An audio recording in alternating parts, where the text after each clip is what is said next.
The Legend of Zelda Tears of the Kingdom is obviously a gigantic game. I've only scratched the surface of it. People are out here building crazy robots and exploring the far reaches of Hyrule, but for me, my experience is pretty localized on Central Hyrule. But even then, there's been a ton of cool stuff that I've found, so I figured I would share some of those discoveries with all of y'all, because who knows what you may or may not have seen as you guys are going out into the world and discovering the story. So let's talk about the mysteries and secrets of Central Hyrule.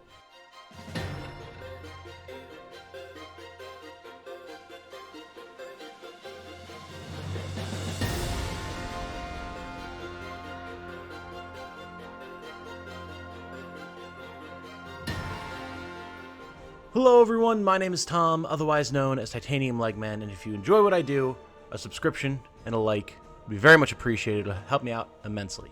Thank you. By the very nature of this video, there will be early game spoilers for things that go down in Tears of the Kingdom. If you're worried about the early story happenings that lead to some of the things that I found or anything like that, or you just don't want to discover anything through someone else that you could discover for yourself in the little hidden nooks and crannies of the world, then, I mean, why are you here? You're gonna get spoiled. Click away from the video now. Otherwise, I hope you enjoy, because there's been all sorts of really cool stuff that I've been able to find here. First things first, did you know that you can actually explore Castle Hyrule pretty much from the start of the game? Maybe not to the extent that you could in Breath of the Wild with going and fighting the final boss right off the bat, but there's actually a whole chunk of the castle that didn't get thrown up into the sky when Ganondorf did whatever it was that he did at the start of the game. And it's interesting, there's actually some pretty cool stuff that you could find in there. So to go here, you're going to want to go to where you first saw Zelda rising up into the sky and disappearing in a ball of light when you were talking with Captain Haas and the other soldiers. You'll find a Korok there in a little bit of a triangular formation. You have to put a rock in the formation there. That's not important to getting in here, but it's a good landmark to work from. Once you've done that, you can actually climb down. You can see right here where I went in the video. There's a section of the wall that you can jump down, and it'll put you next to this open gate. Inside this gate, there is a whole dining hall area that my chat tells me was actually very important for in Breath of the Wild when you'd run to Ganon early to go fight him. You could come here and prepare buff food to make the fight easier. So I wouldn't know anything about that since I never did that in Breath of the Wild, but apparently this is the room that you would do this in. There's an Electro Wizrobe outside that you want to make sure that you avoid. You can run in, and from here, this whole place is gigantic. Like, way, way bigger than I expected. I figured, okay, there'll be like a little bit of the castle ramparts or whatever. Maybe I'll find a couple early items. No. That is not how this works. There are so many crates full of food. There's hidden soldiers' bows and like fairly decent shields all over the place. And I was like, I'm gonna get punished for this, right? Like, there's gonna be some cursed nonsense that shows up to bully me here, right? There wasn't at first. So you can go into this first room. There's a whole bunch of cool gear, whole bunch of cool loot. But where things start to get tricky is when you then go downstairs. In the lower area is where you're going to start running into some actual nasty enemies. I ran into a pair of black Horriblins that were really scary. I was able to dispatch them in short order using some attached arrows and stuff, but like, they were real scary. And as I delved deeper and deeper into this place, like, there's multiple branching paths and all sorts of cool stuff that you could find. And eventually, I actually found what was specifically labeled as a discovery in like a secret royal passageway that I was able to go down into, and you'll see some of that here. And this is where things got truly nasty. There was more black Horriblins, there were Keese, there were fire Choo-Choos, there were black Bokoblins, all sorts of like powerful enemies, and I got whooped multiple times going down in here. So actually, this first black Horriblin here, I think killed me 5 or 6 times, just because I was not quite down with the dodge timing yet, but eventually I did bring him down. And again, in here, I mean, there's so much cool stuff that you can get. Not only are you getting really good early loot drops off of these enemies, like their horns and their talons and stuff like that, that add a very nice power boost to whatever weapons you attach them to. You can find solid base weapons as well. There's giant boomerangs and knights' halberds and all sorts of other fun stuff. And yeah, most of it's still decayed, but it's better than random sticks and stuff that you're going to find outside, I'll tell you that much. Considering the ease with which I got down in this area, I'm honestly surprised that there's so much good loot to be found. Like, I left with multiple powerful fused weapons, a bunch of nice food, and a bunch more parts that I'll be able to use on future weapons to combine into some really nice stuff.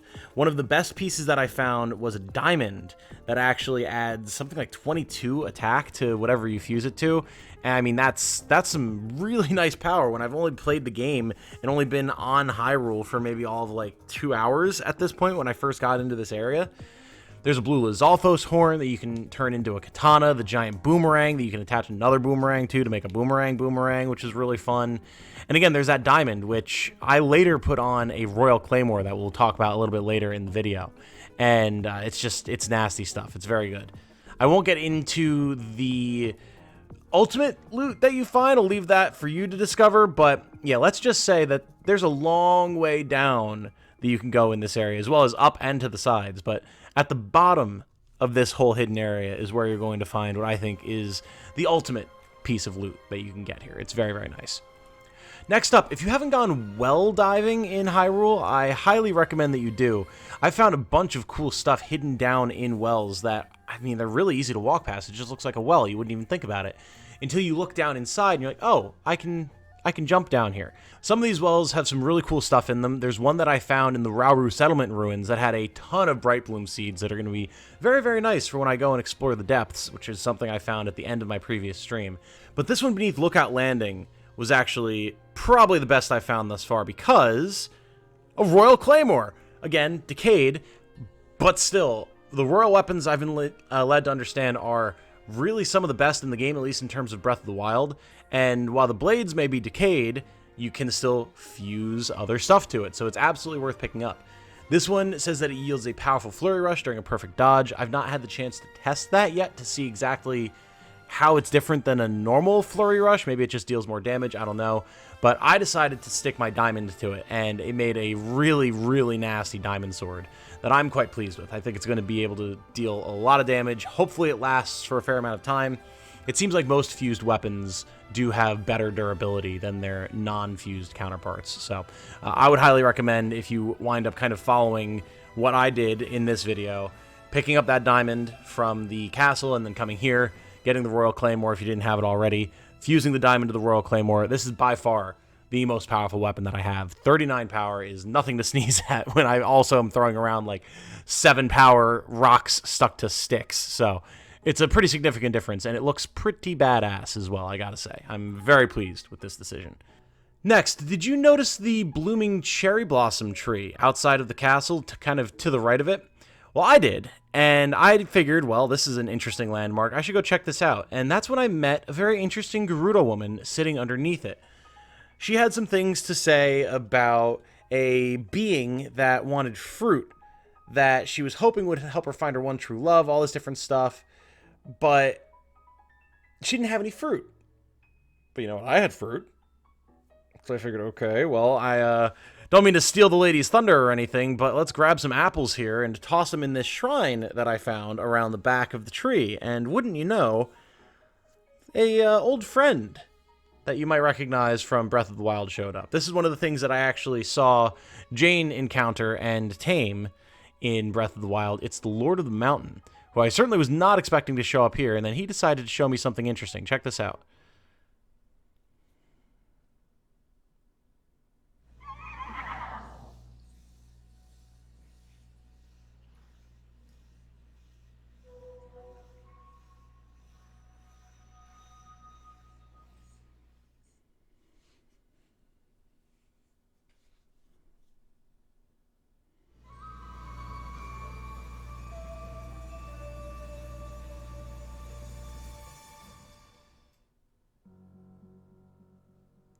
So every single one of these caves that I've found thus far has had one of these weird booble frogs in it.